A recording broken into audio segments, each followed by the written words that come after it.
से नहीं होता मित्रों। मैं शासन में बैठा हूं, मुझे मालूम है इस प्रकार से रुपया इतनी तेजी से गिर नहीं सकता। अरे ये नेपाल का रुपया नहीं गिरता है, बांग्लादेश की करेंसी नहीं गिरती है, पाकिस्तान की करेंसी नहीं गिरती, श्रीलंका की करेंसी नहीं गिरती। क्या कारण है हिंदुस्तान का रुपया पतला होता जा रहा है? ये जवाब देना पड़ेगा आपको। देश आपसे जवाब मांग रहा है। मोदी सरकार ने सत्ता में आने से पहले बड़े बड़े दावे किए थे कि रुपया मजबूत होगा, डॉलर के सामने खड़ा होगा और भारत दुनिया की आर्थिक ताकत बनेगा। लेकिन सच्चाई क्या है? आज $1 की कीमत 88.22 रुपए से भी ज्यादा हो चुकी है। यानी भारतीय रुपया लगातार गिर रहा है और आने वाले 10 साल में अगर यही रफ्तार रही तो देश की अर्थव्यवस्था पर इतना बोझ पड़ेगा कि आम आदमी की जेब ही खाली हो जाएगी।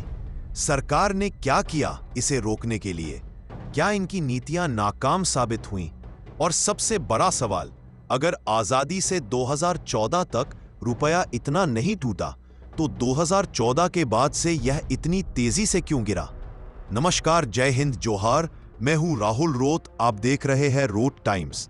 आगे बढ़ने से पहले वीडियो को लाइक करें, चैनल को सब्सक्राइब करें। भारत ने 1947 में जब आजादी पाई थी तब ₹1 बराबर $1 था, कोई अंतर नहीं। लेकिन इसके बाद रुपया धीरे धीरे गिरना शुरू हुआ। आरबीआई की इस रिपोर्ट के अनुसार 1966 में पहली बार बड़ा झटका लगा जब रुपया 4.76 से सीधे 7.25 रुपए प्रति डॉलर पर आ गया। बिजनेस स्टैंडर्ड की इस रिपोर्ट के अनुसार 1991 के आर्थिक संकट के वक्त रुपया गिरकर 17.90 प्रति डॉलर तक पहुंच गया। वर्ल्ड बैंक के डाटा के अनुसार 2000 तक रुपया 43 रुपए प्रति डॉलर पर पहुंच गया।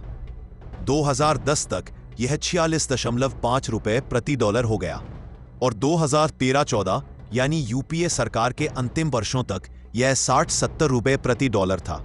मतलब आजादी से लेकर 2014 तक रुपया लगभग 60 गुना गिरा। लेकिन यह गिरावट 70 साल हुई है।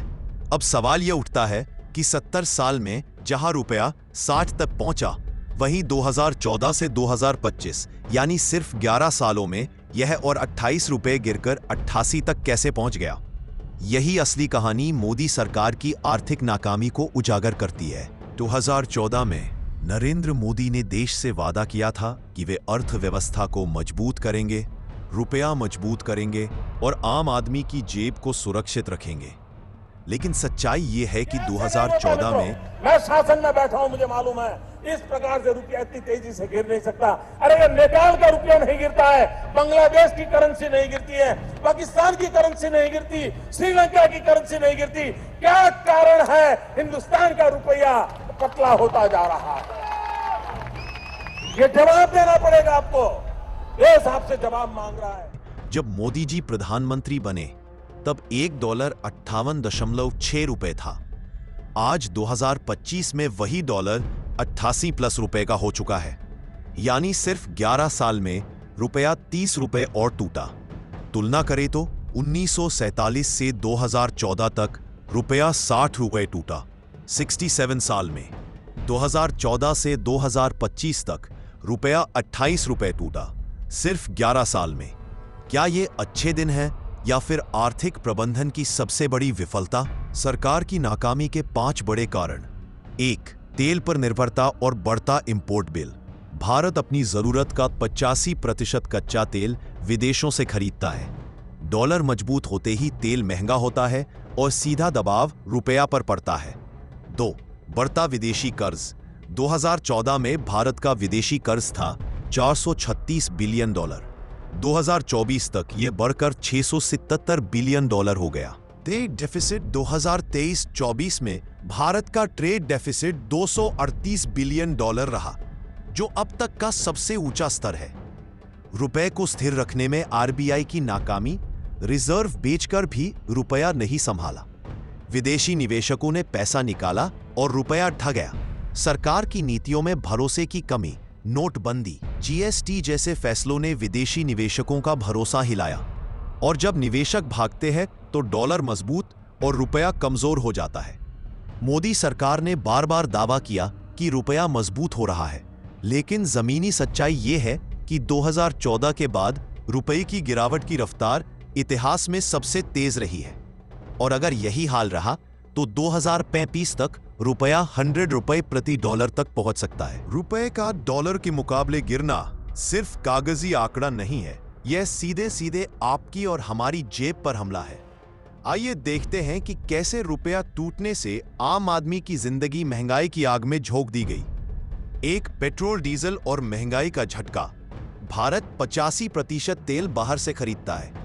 जब रुपया गिरता है तो तेल महंगा हो जाता है और इसके साथ ही हर चीज, सब्जी से लेकर बस किराया तक महंगा हो जाता है। 2014 में पेट्रोल 71 रुपया प्रति लीटर था। 2025 में कई राज्यों में 100 रुपए से ऊपर है। क्या ये अच्छे दिन हैं जब हर आदमी का बजट बिगड़ रहा है? 2, रोजमर्रा की जरूरतें, महंगी दाल, तेल, दूध, गैस सब डॉलर से जुड़ी महंगाई की मार झेलते हैं। 2014 में रसोई गैस सिलेंडर 410 रुपए का था। 2025 में यह 900 रुपए प्लस हो चुका है। विदेश में पढ़ाई और इलाज महंगा। जो स्टूडेंट्स विदेश पढ़ने जाते हैं या इलाज कराने जाते हैं, उनकी फीस और खर्च सीधे डॉलर से तय होते हैं। 2014 में $1 लाख की फीस 58 लाख रुपए। 2025 में वही फीस 88 लाख रुपए। यानी रुपया गिरा तो सपने भी महंगे हो गए। रोजगार पर असर। कमजोर रुपया विदेशी कंपनियों को भारत में निवेश करने से रोकता है। एफडीआई इनफ्लो में 2023-24 में 13% गिरावट आई। इसका मतलब है कम फैक्ट्रियां, कम नौकरियां, ज्यादा बेरोजगारी। हर भारतीय पर महंगाई टैक्स। जब रुपया गिरता है तो सरकार को भी ज्यादा डॉलर में कर्ज चुकाना पड़ता है और इसका सीधा असर आम आदमी पर टैक्स और महंगाई के रूप में आता है। रुपये की गिरावट ने हर भारतीय की जेब पर असर डाला है। लेकिन सबसे बड़ा सवाल ये है, जब सरकार को पता था कि डॉलर के मुकाबले रुपया गिर रहा है तो क्यों नहीं नीतियां बदली? क्यों नहीं महंगाई पर कंट्रोल किया गया? और क्यों हर बार जनता को ही कीमत चुकानी पड़ी? आज रुपया 88 से 79 के बीच डगमगा रहा है। सवाल यह है कि अगर यही रफ्तार जारी रही तो अगले 10 साल में क्या होगा? आइए भविष्य की तस्वीर देखें कड़वी हकीकत के साथ। 1, रुपया 100 के पार। अंतरराष्ट्रीय आर्थिक एजेंसियों का अनुमान है कि अगर रुपये की गिरावट को नहीं रोका गया तो 2030 तक रुपया 90 रुपए से 100 प्रति डॉलर पहुंच सकता है। 2035 तक ये 110 और 115 प्रति डॉलर भी हो सकता है। यानी रुपया गिरने की स्पीड जारी रही तो डॉलर खरीदना हर भारतीय के लिए सपने जैसा होगा। 2, महंगाई और ज्यादा बढ़ेगी। कमजोर रुपया मतलब महंगा पेट्रोल, डीजल और गैस महंगी, दवाइयां महंगी, इंपोर्टेड मशीनें और टेक्नोलॉजी। 2030 तक भारत में महंगाई 7 से 8% औसत तक जा सकती है। 3, भारत का विदेशी कर्ज और बोझ। भारत पर 2024 में लगभग 667 बिलियन का बाहरी कर्ज है। अगर रुपया और गिरा तो इस कर्ज का भार और बढ़ जाएगा। 2035 तक भारत का कर्ज 1 ट्रिलियन पार कर सकता है। कमजोर रुपया मतलब हम और ज्यादा कर्जदार देश बनते चले जाएंगे। 4, युवाओं और रोजगार पर खतरा। कमजोर रुपया विदेशी निवेशकों को डराएगा। कम निवेश इक्वल्स कम फैक्ट्रियां इक्वल्स कम रोजगार। 2035 तक अगर हाल नहीं सुधरा तो भारत की बेरोजगारी दर 10% प्लस तक पहुंच सकती है। 5, भू राजनीतिक असर। कमजोर रुपया सिर्फ आर्थिक नहीं बल्कि राजनीतिक खतरा भी है। डॉलर और मजबूत होगा, चीन जैसे देश अपनी करेंसी स्ट्रांग रखकर बाजार पर कब्जा करेंगे। भारत आर्थिक गुलामी की तरफ खिंच सकता है। दोस्तों, अगर रुपया गिरने से ऐसे ही हाल रहे तो अगले 10 साल में भारत महंगाई, बेरोजगारी और कर्ज के दलदल में फंस सकता है। सवाल यह है, क्या सरकार के पास कोई ठोस योजना है या फिर हम सबको चुपचाप ये आर्थिक गुलामी झेलनी होगी? सरकार बार बार कहती रही कि भारत की अर्थव्यवस्था मजबूत है, विदेशी निवेश बढ़ रहा है और रुपया संभल जाएगा। लेकिन सच्चाई क्या है? सच्चाई यह है कि 2014 से 2025 तक रुपया ने सबसे तेज गिरावट देखी और इसकी वजह सीधा सीधा सरकार की आर्थिक नीतियां हैं। एक, निर्यात बढ़ाने में नाकामी।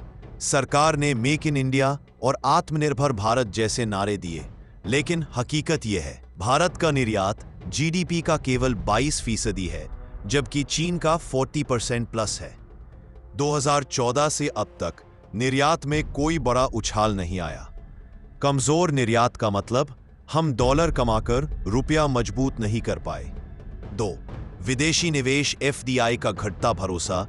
2014 से 2017 के बीच भारत में एफडीआई बढ़ा, लेकिन बाद में गिरावट आई। 2020-2023 में एफडीआई इनफ्लो में 20% से ज्यादा गिरावट दर्ज हुई। निवेशक भागे, रुपया टूटा, सरकार नाकाम रही भरोसा कायम रखने में। 3, बढ़ता हुआ आयात और तेल पर निर्भरता। भारत अपनी 80% से ज्यादा तेल जरूरतें बाहर से खा। 10 साल से सरकार सिर्फ भाषण देती रही, लेकिन तेल पर निर्भरता कम नहीं कर पाई। 4, बेरोजगारी और उत्पादन की गिरावट। बेरोजगारी दर 2017 और 18 में 45 साल के उच्चतम स्तर पर पहुंची। उत्पादन मैन्युफैक्चरिंग में लगातार मंदी रही। रोजगार घटा, उत्पादन घटा और इसी के साथ रुपया भी लगातार कमजोर हुआ। 5, सरकारी कर्ज और फिजूल खर्ची। 2014 में भारत का कुल कर्ज जीडीपी का लगभग 52% था। 2024 में यह बढ़कर 82% पहुंच गया। सरकार चुनावी वादों पर करोड़ों करोड़ खर्च करती रही, लेकिन रुपये को संभालने के लिए ठोस नीति नहीं बना पाई। 6, रुपया बचाने में आरबीआई पर दबाव। आरबीआई ने कई बार रुपये को बचाने के लिए अरबों डॉलर रिजर्व से बेचे, लेकिन यह सिर्फ अस्थायी राहत थी। लंबी अवधि में रुपये को स्थिर रखने की रणनीति सरकार के पास नहीं थी। मोदी सरकार ने वादे तो किए थे कि रुपया संभल जाएगा, अर्थव्यवस्था तेजी से बढ़ेगी, लेकिन नतीजा रुपया अब तक के सबसे निचले स्तर पर। महंगाई आसमान छू रही है और बेरोजगारी हर परिवार का सच बन गई। दोस्तों, रुपए का गिरना कोई जादू या संयोग नहीं है, यह सीधा सीधा सरकार की नीतियों का नतीजा है। लेकिन सवाल यह है, अब बचाने का रास्ता क्या है? आने वाले 10 सालों में रुपया और कितना टूटेगा और इसे मजबूत कैसे किया जा सकता है? 1, निर्यात को दोगुना करने की रणनीति। भारत को चीन और वियतनाम की तरह मैन्युफैक्चरिंग हब बनना होगा। मेक इन इंडिया को सिर्फ नारा नहीं, बल्कि जमीन पर उतारना होगा। छोटे और मझोले उद्योग एमएसएमईज को टैक्स में राहत और आसान लोन देना होगा। 2, तेल पर निर्भरता घटाना। भारत को रिन्यूएबल एनर्जी, सौर और पवन ऊर्जा पर निवेश दोगुना करना होगा। इलेक्ट्रिक वाहनों ईवी का इस्तेमाल बढ़ाना होगा। अगर तेल पर निर्भरता कम हुई तो डॉलर की मांग भी घटेगी और रुपया मजबूत होगा। 3, विदेशी निवेश एफडीआई का भरोसा बढ़ाना कर नीतियों में स्थिरता और पारदर्शिता होनी चाहिए। चीन से निकलती कंपनियों को भारत में लाना होगा और रोजगार और शिक्षा पर निवेश। बेरोजगारी घटाने के लिए सरकार को स्किल डेवलपमेंट पर जोर देना होगा। हाई टेक मैन्युफैक्चरिंग और रिसर्च सेक्टर में नौकरियां पैदा करनी होंगी। सरकारी फिजूल खर्ची पर लगाम। लोकलुभावन योजनाओं पर अंधाधुंध खर्च करने की बजाय इंफ्रास्ट्रक्चर, टेक्नोलॉजी और इंडस्ट्री में निवेश करना होगा। 6, रुपया बचाने में आरबीआई को आजादी। आरबीआई को सरकार के दबाव से मुक्त करना होगा। रिजर्व बेचकर अस्थायी राहत के बजाय लंबी अवधि की मुद्रा नीति पर काम करना होगा। सवाल सीधा है, अगर मोदी सरकार ने पिछले 10 सालों में रुपए को संभालने में इतनी नाकामियां दिखाई हैं, तो आने वाले 10 सालों में क्या हाल होगा? क्या रुपया 100 के पार चला जाएगा? आज जरूरत है सिर्फ भाषण की नहीं, बल्कि सख्त आर्थिक फैसलों की। निर्यात को बढ़ाना होगा, तेल पर निर्भरता घटानी होगी और बेरोजगार युवाओं को रोजगार देना होगा। क्योंकि अगर सरकार अब भी नहीं चेती, तो आने वाली पीढ़ियां हमें सिर्फ एक सवाल पूछेंगी, रुपया क्यों टूटा और जिम्मेदार कौन था?